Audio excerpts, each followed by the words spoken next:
Hello, everybody, and welcome back to the Property Hustler Show. My name is Andrew, and today Ping and I are going to be discussing sales. It doesn't matter what you're doing, what you're talking about, you are always going to be selling something, and it's an important and vital skill for you and your business. So, Ping, let's get into it. When we first connected, we started off in property management. Actually, when we first connected, we started off trying to buy house with no money down. Yeah, and flips. And flips. Yeah, exactly. Then we went into property management. And throughout that process, whether we were conscious about it or not, we had a lot of things to sell. We were selling ourselves. We were selling an idea. We were selling property management. We sold landscaping. We sold construction. We sold like small renovations. We sold everything. And raising capital. And raising capital. Like it's just we went through selling a whole whack of stuff, if you really think about it. And from where we were when we started, with our understanding about sales to where we are now, I think it's completely different. It's like night and day. Yeah. So we should. I feel like we have a lot to share with that. So why don't we talk about, first of all, some of our initial positions on sales? And we're not talking about lead generation. We're talking about like just straight talking to people. Somebody asks us a question, we want to sell them on something. Yeah. Or we already have a lead come in, we want to sell them on something.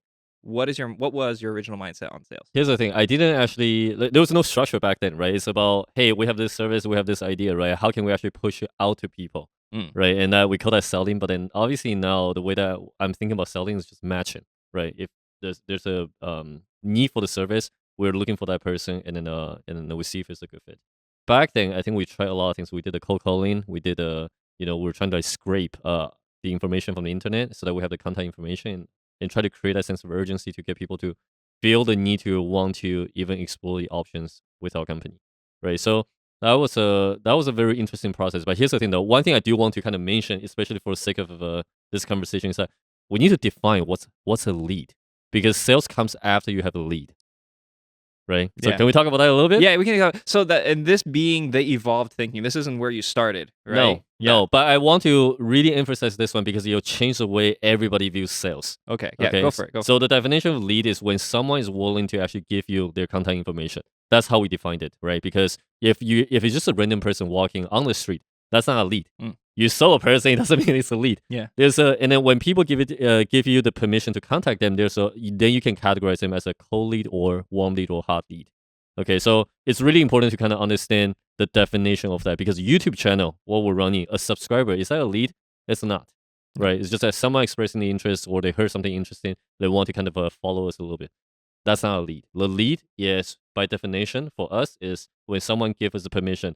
Here's my email address. Here's my phone number. Contact me because I want to ask you some questions. Yes. Okay. So knowing that, okay, let's go back to early stage. We didn't have a lead funnel. We didn't have any marketing strategy, and we didn't know what to do. But what we did is that we figured out that in order for us to sell something, we need to gather people's information.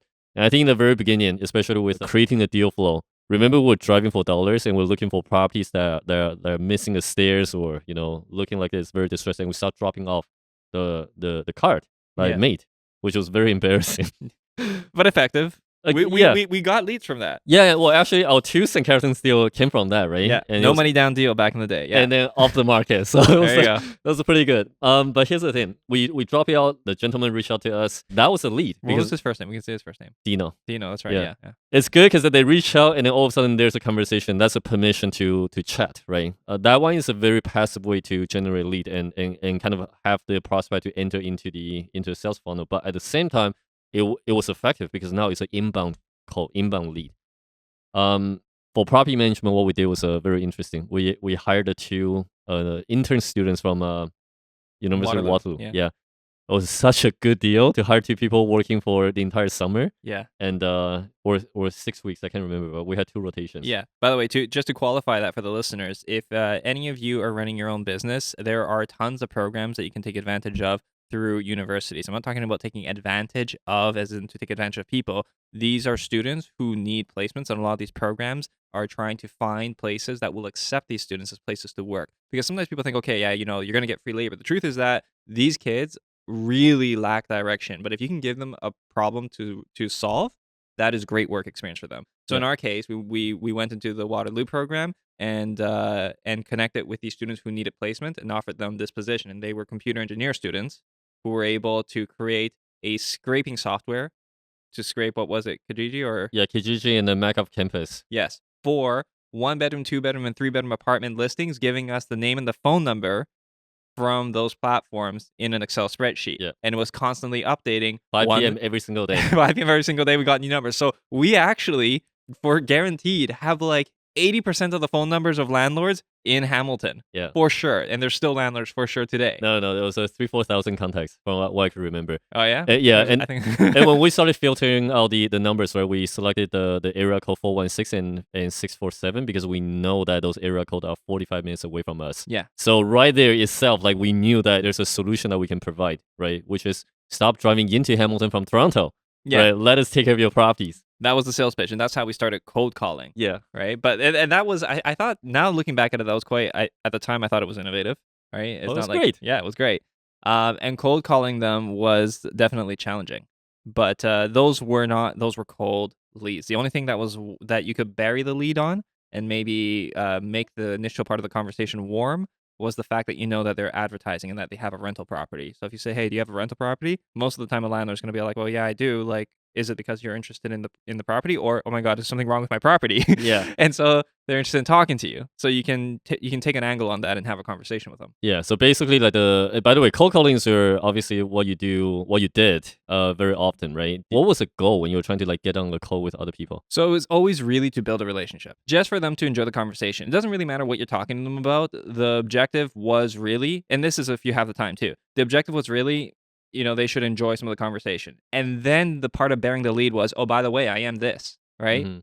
So let's say if it was a landlord that called them and be like, "Hey, I understand you have a property in this. Can I just ask you a couple questions?" And yada, yada, yada. And because of the way you ask the questions, you maybe sound a little academic, like you'll sound like you know what you're talking about. And then they'll say like, "Okay, yeah, are you a realtor?" And be like, "Oh, no, I'm actually a property manager, or I'm a leasing agent, and I'm actually just helping out my buddy find a place. I'm just sending him these listings." And like, I'll be honest, this property might, just from like our conversation, it might not be right for like my friend. But I am a leasing agent. If you do happen to need help, like, I'm happy to help. And that's a very by the way kind of way to mention it to them. And if they've already enjoyed the nature of your conversation, they might say, "Well, I've always thought about it. Can you tell me a little bit about your pricing structure and like what you do? What are your guarantees?" Yeah, you drop a little hook in your conversation. Yeah. To get people to like pique people's interest. Basically. Exactly. Yeah. Right. The hardest part though is how do you actually extend that conversation in the very beginning? And I noticed that you have so many different angles too. I consider myself to be relatively intuitive on a human level. Like, you can talk to people, you can tell whether or not they're in a rush. Are they at work? Are they in traffic? Are they old school? Are they new school? Maybe you can pick up on their value system, pick up on accent. What is their race? What's their culture? If you can detect all these things, maybe you can resonate with them. I grew up in Toronto.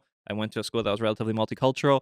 I got experience with a lot of different cultures, and therefore, you can always throw in a joke or something. Like if somebody speaks Portuguese, say something nice in Portuguese. Say the couple of words you know. If somebody knows Greek, I'm Greek, so I could speak Greek to them. And it's just you want to drop a couple things. I would never with Chinese people, they'll say ni hao. Because if they did, they start speaking back to me. It's like, yeah, I'm half Chinese, but I can't speak Chinese. Yeah, no, exactly. No, but yeah, no, I definitely use that a lot when it comes to Chinese community. The moment that I can like speak something that like a common language, right? Yeah. It always helps extending that conversation. And once people get comfortable, right, guards down, we started talking about like what we can do for each other, basically. Yeah, it's like you feel like you've got the inside connection with each other all of a sudden. It's like, oh, now this is an honest conversation. We're speaking the same language now. Yeah, exactly. Right? And on calls like that, it's always about building a relationship, pretty much in anything. And that comes from this reflects on my older business mentality, which is that people work with people they like more than people that they think are the best, right? And that is an emotional decision. But as you get higher and higher level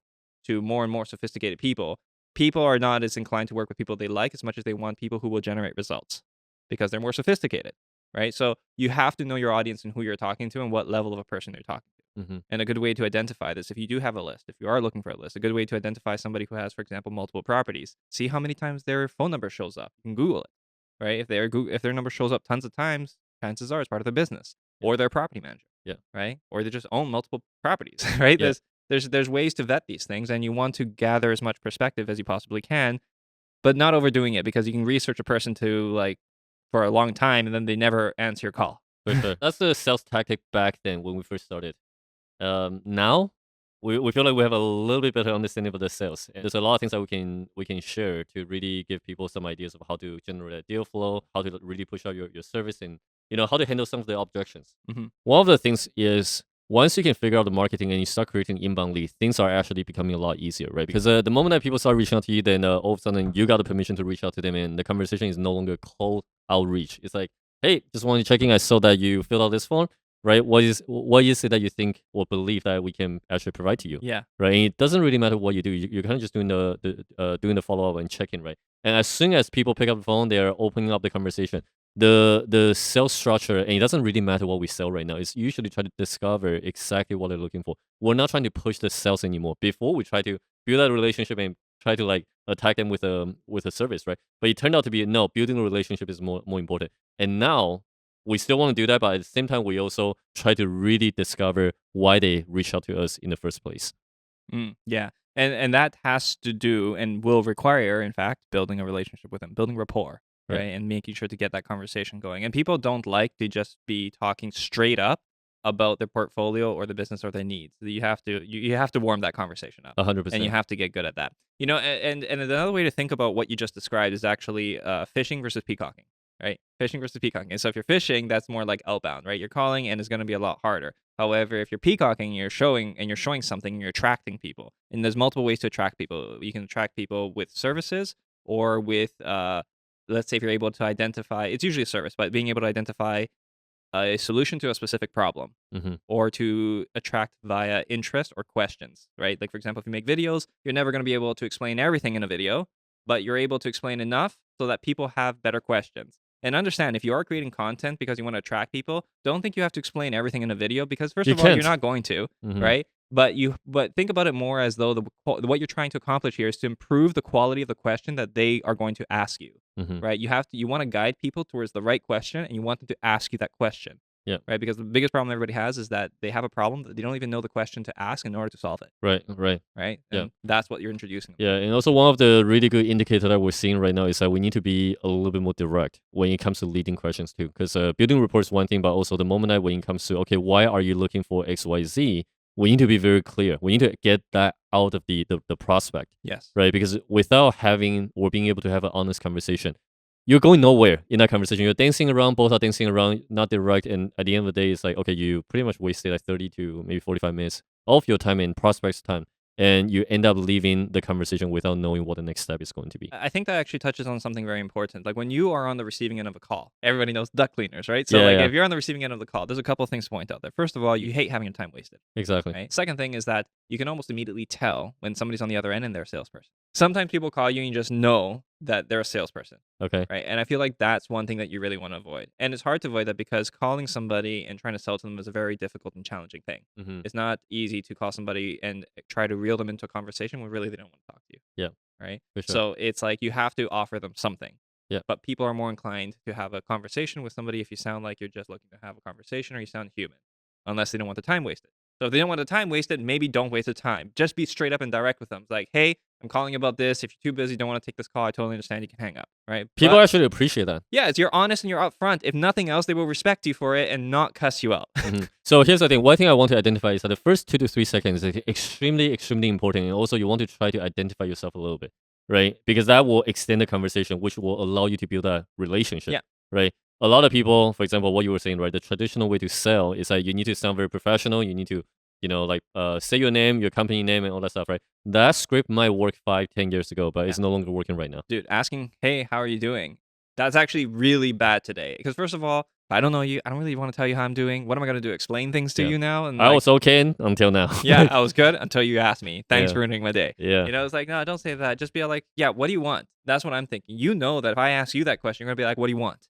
Right? You're not looking to, with exception of maybe in the dating scene. Right. But that's it. Right? Yeah, so, exactly. No, being direct and honest is I think the way to go about it for sure. Yeah, first couple of seconds, make sure that you can create a bit of separation or difference between you and the rest of the people who are doing the same thing, and then start building that conversation, right, or relationship, right? Once you warm up the relationship, they bury the least a little bit, then you can kind of go into, okay, here's what I believe that maybe we can help you out with, right? And then once you get into that, usually people will want to find out the price, right? Here's the thing though, objection handling. Like sales really comes in after you started having the objection, right? Because we get through the first couple parts, which is great. But if the sales continues and proceed with the closing, it usually means the prospect closed themselves. They made a decision that they want to purchase already, whatever it is that you're offering. But really, the true sales comes in after the objection started coming in, okay? And we want to be able to identify and isolate those objections, right? And I think it happens. The sales rule literally applies to literally every single industry, right? And usually there's only 3 different objections: uncertainty about your service, right? Maybe there's not enough credibility. Maybe you didn't explain things correctly. Or it can be, hey, listen, I need to check in with my wife, right? My husband. So spouse objection. And the last one is financial, right? Hey, everything sounds great, Yeah. but I just don't have the money to pay for it. This applies to pretty much everything, actually. So if you're a realtor selling your real estate services, you want to sell a place, and then you tell them your commission rate and all these things, and then they're going to say, okay, well, let me talk to my wife because her brother or her cousin is willing to do it for a percentage Cheaper, less or yeah. something like that. So Yeah, yeah. I need to run this by her. It's obvious that you're more experienced and you're better, but family and money and cost, we have to be practical, right? Yep. So people are always going to use that as an excuse, and they're going to want to identify that. And then even if you're selling property management, landscaping, whether or not you're selling construction services, it's all going to be the same thing. People are always going to use spouse or something, one, to either pivot or parry out of that conversation Yeah. to give them time to think. Mm-hmm. Or sometimes, the financial component is really like an issue that they need to work through with you. Yeah, let's use a couple of real examples here. When we're doing the deal flow, right? Try to like create the deal flow and reach out to the sellers directly, right? And most of the time it's like talking about the price, right? Okay, let's use a simple number. Let's say 300K, and then we say, hey, 250K is or 220K is our price, right? Usually it's like, oh, the price is too low, right? They are trying to like assess whether or not that's acceptable to them. That's financial objection. And also sometimes people will be like, okay, well, it's good, but then I still need to talk to my wife. So you gotta have the right sequence, and usually the way to handle this is uncertainty first. We gotta make sure that the prospect, really need this service, or like it's a good fit. Once you can isolate that, there's no more going back to uncertainty. Then it's just spouse or financials. And between these two, focus on spouse first. Get the spouse out of the way, and then not literally as in get that objection handled first. Handle it quickly, right? yeah. Either hop on a call, make sure both of you are on the same page, and then you move on to the financials. Yes. Okay. So pretty much financials end up being at the final point of the conversation. So if I'm, let's say, selling renovations, or if I want to do a project with you and we're talking about it, numbers is never the first thing that we talk about. No, because here's the thing: people value and price are 2 different things, right? Just because the price is cheaper, it doesn't mean the value is not, or is going to be there, or not going to be there. So a lot of people focus on the prices, but here's the thing: it's because they fail to recognize that or associate the value, or the salesperson or the company fail to deliver the value first. That's why the focus is only on price, because I don't even believe in your product. So yeah, let me know the price and I'll think about it. Yeah, because if you tell them price first, they're going to be stuck on price and maybe comparing it to other things or like a standard, but they don't even know what it is that you're giving, Yeah. or what you're selling. Exactly. Right. So yes, you always want to start off with your value proposition first. Like, what is it that you're doing, and illustrate things around it, whether it's quality, whether it's time, efficiency, all these other things that you're going to talk about, and how that satisfies their needs. Yeah. Right. Think about it, how we always figured out a way to acquire properties, because of fast closing. You leave all the unwanted items in the house. Maybe you don't even take care of your car, right? As is condition, right? So we remove all the friction, and then also make sure we provide tons of value and different currency for that seller to remove that kind of worry. Now the question is, how do you go about doing that? Because in order to do this, you have to be able to identify such things, which is why we kind of said it all backwards, so reverse engineering it. What you start with in your sales process is always being able to identify their needs first, and then tailor your service to satisfy their needs. Yep. You have to be able to understand their needs 100% in order to satisfy them 100%. So that way, when you sell, or you do get to the price, you're pretty much giving them everything that they need. And then all of a sudden, now the price is no longer the most important element, right, in their mind, because you solve all of their problems for them already. Yeah. That's why it's really interesting to be able to isolate the objections, right, throughout the sales call. Yeah. Because even like coaching, right, one of the things that we do is that we always try to understand, right? And then as we're moving forward to the sales call, is really because we understand your pain point. We understand that we can truly help you. Otherwise, we don't proceed with the call. It's good to also be able to identify what people will be easier sales calls. It will be easier to purchase from you because they are more experienced buyers. Like, for example, how many real estate investors do we hear from who have already bought cheap, affordable properties and have had to contend with headaches because what they sacrificed, what they got a bargain for in price, they did not get a bargain for in work. And now they have to deal with a whole bunch of problems. And then on the next property, they're just like, you know what? I actually don't mind going a little bit higher on price as long as it's like more like 100% good, like less headaches, no problems, more by the book. Maybe the building is to code. Yeah. Right, just an example. So more experienced buyers who have already bought that which is cheap and not satisfactory, if you can prove that your product is satisfactory, then price becomes least of an issue, because they know that if they go for something cheaper, they might not be getting 100%. 100%. You're getting a discounted service, right? Yeah. And that's why doing a sales call is important to demonstrate what you can truly offer and how you can help them get to where they truly want to be, right? And then once you can remove all the concern, address the motivation, address the timeline, you're good. What do you think the conversion from lead all the way to close? Yes. In terms of like how long Yeah. it takes. Let's put the timeline aside. Let's talk about how many leads do we need to generate in order to close one? That's going to depend on a few factors, but such variables will include obviously the industry. Lower ticket items are easier to convert, right? So property management, landscaping, people are not going to put as much thought into it. The higher the ticket, like the more expensive it is. If you start going into bigger renovation projects, real estate sales transactions, where if somebody's willing to knock off a point, or you're competing with other starving real estate agents, they're going to be undercutting each other like crazy, which we see that happening in Toronto all the time. And then when you get into even higher ticket items like big purchases, HVAC, or like bigger renovation projects or coaching, right? These are bigger, harder decisions to make. And sometimes the nurturing process takes a lot longer. And there's multiple ways you can nurture them, right? And this is the whole thing where it's not so much the sales process itself of talking to them as much as it is maybe warming them through. You can do that through social media. That's why we talk about social media and how important it is.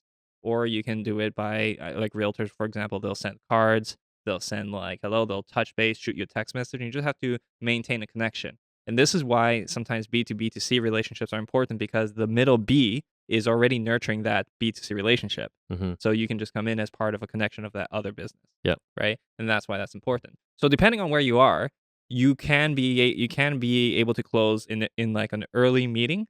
But if you're depending on how disconnected you are, it can take quite a bit longer. Like, I think a good example is if you can identify that somebody is ready to purchase because, they know they have a need and they're looking for that. That's a hot lead already. It's like when people are in Google and they're saying property management company Toronto. It's like they're already searching for that. There's no warming them up to it. But if somebody made a recommendation to them, it's like, hey, maybe you can benefit from this. They're not going to be as warm. They don't know they have a lead. They don't know they have a need from you. And now you're warming them up, and you got to tell them as to all the value add that you can give to them and why they need your service. And that's a longer sales process.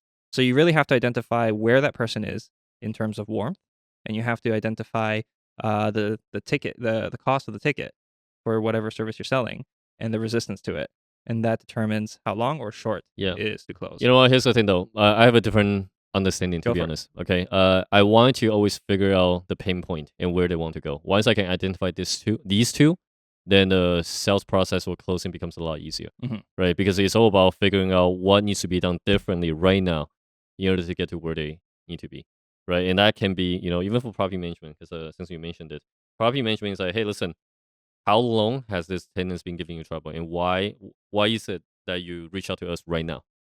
Right? How come it's not 2 months ago? How come it's not, later? Why did you make that decision to pick out the phone call and reach out to? Why are we here? Yeah, why are we here? Right? Let's have a very honest conversation, right? And so throughout the discovery call, it's really important to understand their pain point and the timeline of when they want to solve this problem, right? Listing property is the same thing. Why do we want to sell this property? Oh, because there's another property closing, and then we're falling a little bit short on the mortgage qualification. Okay, bridging, can that work? No, we definitely need to offload this property. Okay, great. What's the price point? Because you identify a timeline, then you can close on that property. And if the pain point is big enough and you need to take that specific action, then you can close on that conversation, right? So I agree with you. Bigger ticket usually takes longer to sell, and lower ticket is usually more like an impulse feeling. It's a few $100. Okay, let's do it. Let's test it and see what happens. But I think the most important thing is the discovery section. When people say they got money that they want to invest, okay, why not? How come now? Why is it real estate? How come you are not considering stock? Oh, I got burned, during this correction. Yada, yada, yeah. Okay.